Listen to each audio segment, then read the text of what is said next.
ମଲା ଯା ମାଇଁ ଆଜି କଣ ଏଟା ବସିକି ଚୁଲିରେ ଗିଡି ପକାଉଛ ଯେ କଣ କରିବା ଆଜି ପରା ଚୁଲି ଲିପିଲା କାଲିକି ଭାତ ବସିବା କି ଆଜେ କି ଆଉ କଣ କରିବା ଗ୍ୟାସ୍ ଫ୍ୟାସ୍ ତ ନାହିଁ ନା ଆଉ ଚୁଲି ଏକମାତ୍ର ସାହାରା ଆମର ଆଉ ମାନେ ତମ ଯୋଉ 5,000 ଟଙ୍କା ସୁଭଦ୍ରା ପଇସା ଆଇଲା କଣ କଲ କି?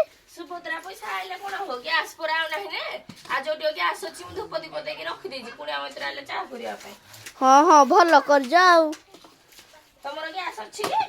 ଆମର ବି ଯାଉଛି ମୋ ମାକୁ ସାବଧାନ କରିଦେବି ଆଉ ମୋ ମା ବି ଫୁଲ ଚନ୍ଦନ ଦେଇକି ରଖିଦେଇଥିବ ଆଉ ତାପରେ ଗ୍ୟାସ୍ ଯୋଉ ରେଟ୍ ଆଉ କିଣିବି ହଉନି ସବୁଠୁ ଶସ୍ତା ସୁନ୍ଦର ମଜବୁତ ହେଲା ଚୁଲି ଇଣ୍ଡକ୍ସନ ଆଣିଲେ ବି କିଛି ଲାଭ ନାହିଁ ନା ଏତେ ଇଲେକ୍ଟ୍ରିକ ବିଲ୍ ଯେ। ହଉ ତାହେଲେ ମାଇଁ ତମେ ରେଡି କଣ କରିବା ଭାଗ୍ୟ ଖରାପ ଆଉ ହଁ ହଁ ଯାହା ହଉ ତମେ ମୋ ମାମୁଙ୍କର ପଇସା ବଞ୍ଚଉଛ ଆଉ ପଇସା ବଞ୍ଚୁଛି ମାନେ ଚୁଲିରେ ଏତେ କଷ୍ଟ କରିକି ଜାଳିବାକୁ ପଡିବ ତ କାଠ ତ ଆଉ ହଉ ଯାଉ ତମର ବି ଗ୍ୟାସ୍ ଟା ରଖିଦିଅ ଧୂପ ଧୂପ ମାରିକିନି ନହେଲେ ବହୁତ ସାରା ହଇରାଣ ହବ। ହଁ ହଁ ସାଙ୍ଗମାନେ ଆପଣ ମାନେ ବି ସାବଧାନ ହେଇଯାଆନ୍ତୁ ଆଉ ଘରେ ଘରେ ଗୋଟେ ଗୋଟେ କାଠ ଚୁଲି ବନେଇ ଦିଅନ୍ତୁ।